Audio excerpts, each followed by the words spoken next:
You watching this genuinely are so capable of doing literally whatever that you want to do. There's no secret that a lot of people don't do the things, although we have the capability. Although there are, of course, many factors that play into the fact that people would be astounded by their capability, yet don't really ever use it. But one of the most common and one of the most harmful reasons that I think people stay average, don't do what they want to do, is the mental construct of motivation.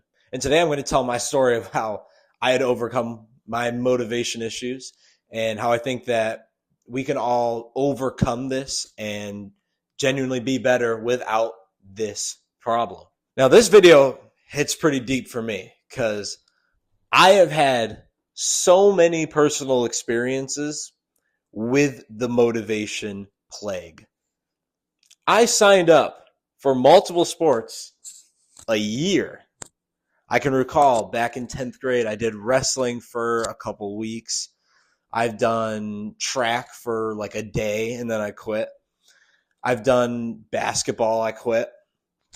I've signed up for things, sports, clubs, just various different things that I've done, never even started. Never really even started. I quit so soon. And then for the things that I never quit, I struggled so hard to just be consistent with that. That was, for me, the gym. I got into the gym the summer after my freshman year of high school.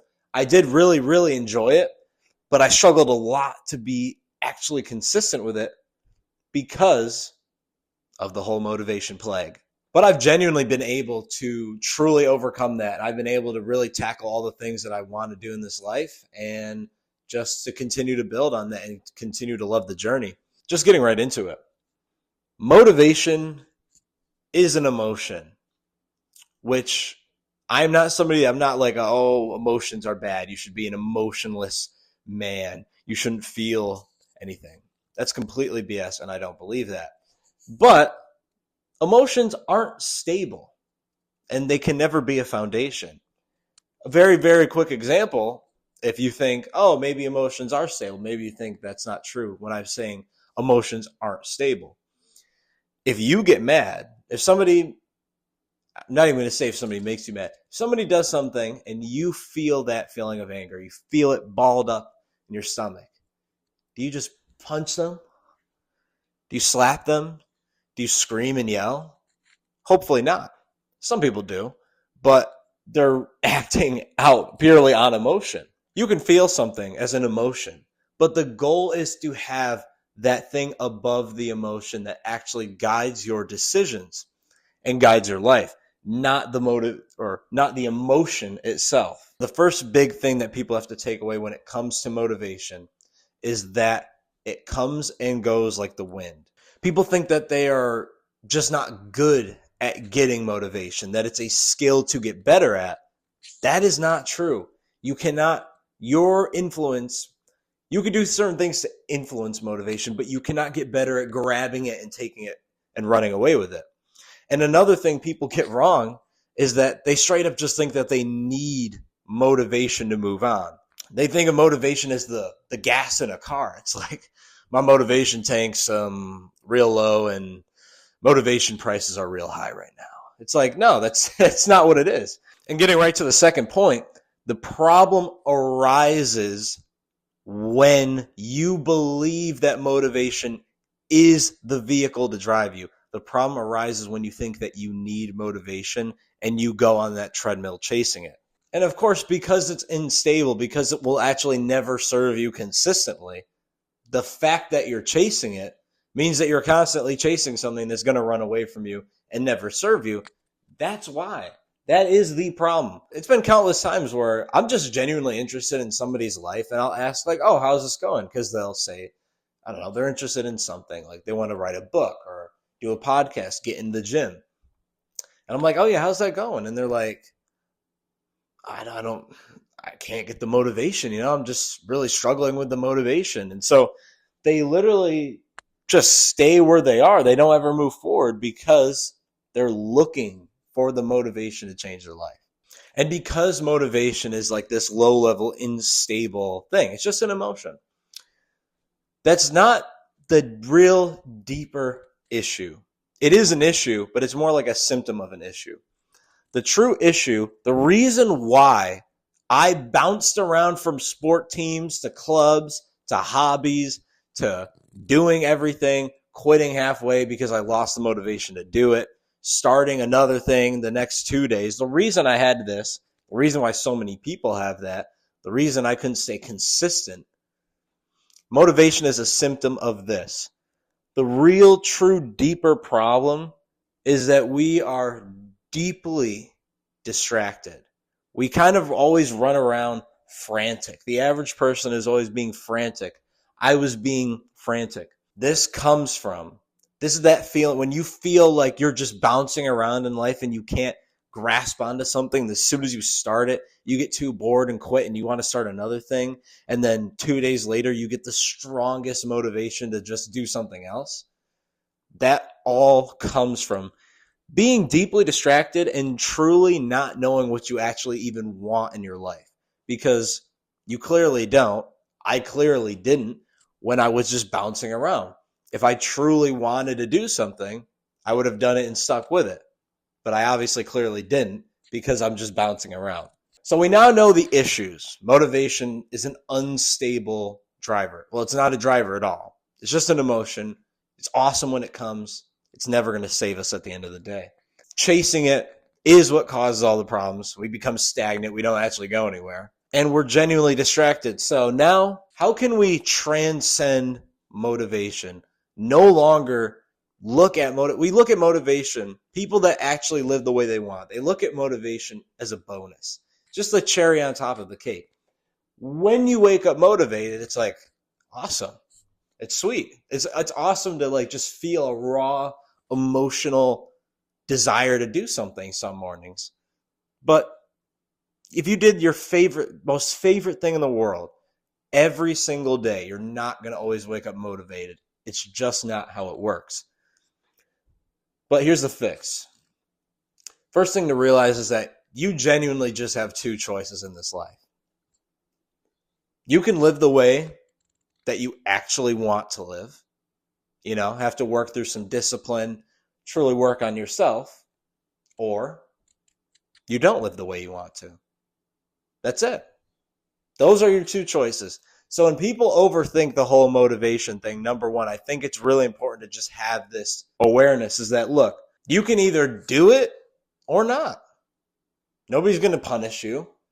You might have to experience certain consequences depending on what you do, but you can live the rest of your life not the way that you want to. That's completely allowed. Nobody's going to stop you. So you have only two choices. Do you want what you actually want? Or are you going to live in this like shadow world where you don't actually do what you want and you fall victim to not having motivation or a lack of discipline and self-control? But the first and the most important thing to do to fix all this is to get the distractions out of your life. I think it's also genuinely zero surprise that especially nowadays, people are more distracted than ever. People always have a phone in their face. They're always looking up a video. They're always listening to music.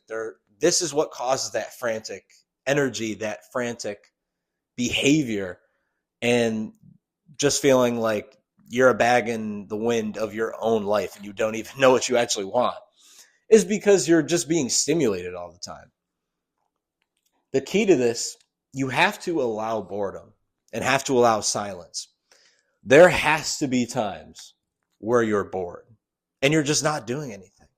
You get all the stuff in a day that you like really had to. You eat, take care of any work that has to be done.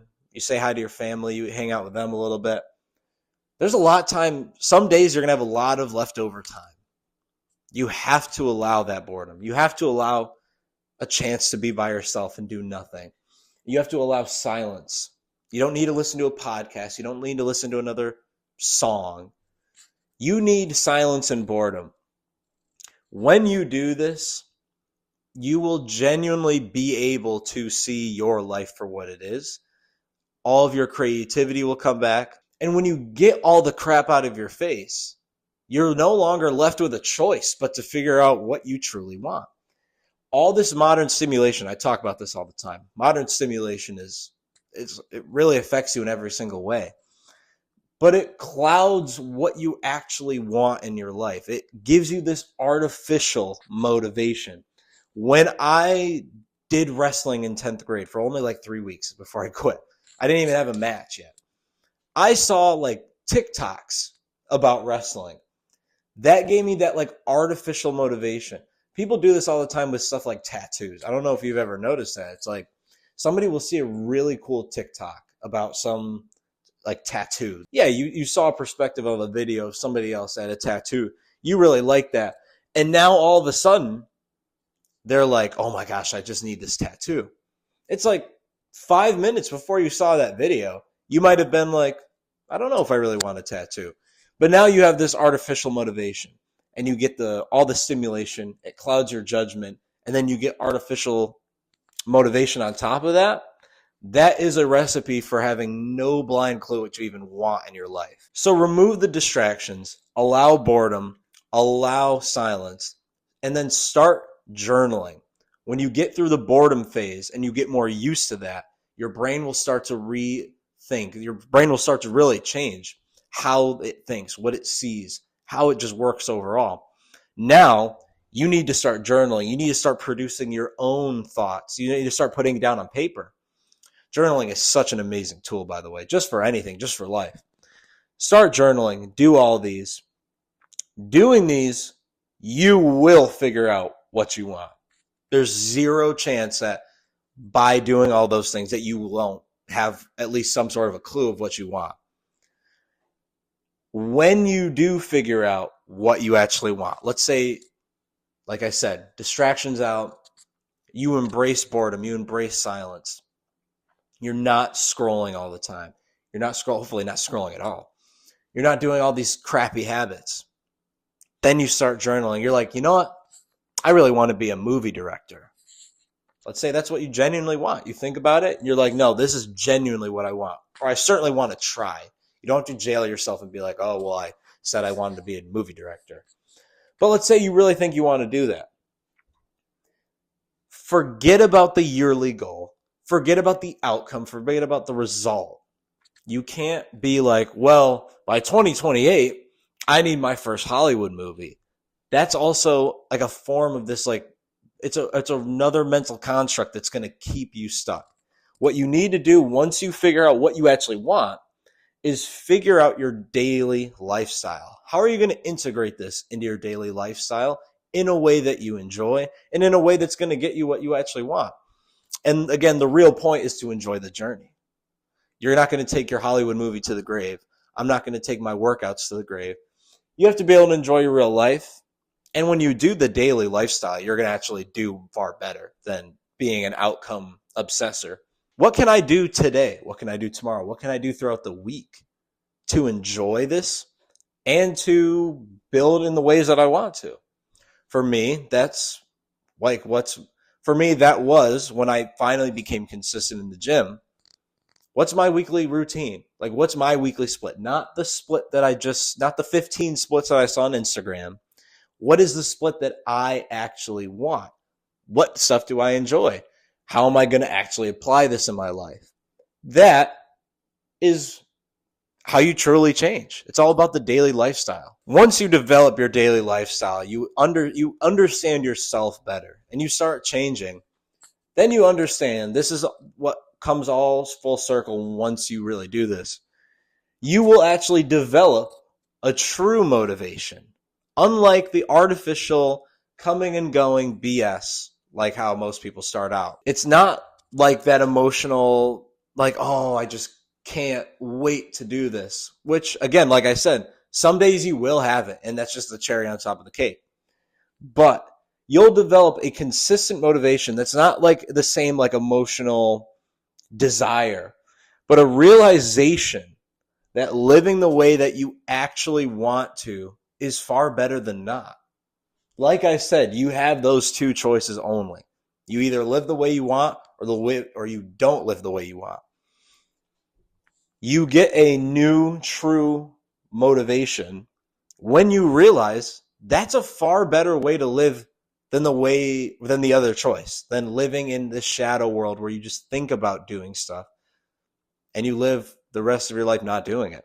A really easy example is somebody that eats a bunch of crap food. Let's say they go out and they're always eating McDonald's, milkshakes, donuts, whatever. Just eating really crap food. I talk about this a lot, or I've experienced this a lot when I help other people, and of course myself, when I made the switch of how I eat. When you switch that, originally you were going to miss the milkshakes and miss all that. And even looking back, like a milkshake does sound like it tastes good now, even though I would never drink one. But I realize all the benefits. I feel so much better. I'm in better shape. I'm healthier. All those benefits and living the actual lifestyle that I wanted to live, which was to be the healthiest, most fit, like most capable person that could be. Living that is so much better than living the McDonald's lifestyle. It's so much better, and that is the true motivation that you develop. This is not a super complex list. It's more about understanding and implementation and just having true self-awareness. If you guys are interested in changing your life by becoming the most physically vital person that you can be, becoming your strongest, healthiest person, and changing your mindset, completely changing your brain so you can live the highest quality of life. If you guys are interested in working with me one-on-one, I will leave the link in the description to a YouTube video describing my coaching, and I'll leave the link in the description to a page if you want to book a call. And I'll leave the link to my Instagram if you want to check that out as well. But regardless of what you guys want to do, I hope you guys have an absolutely blessed day, and I'll see you guys on the next one.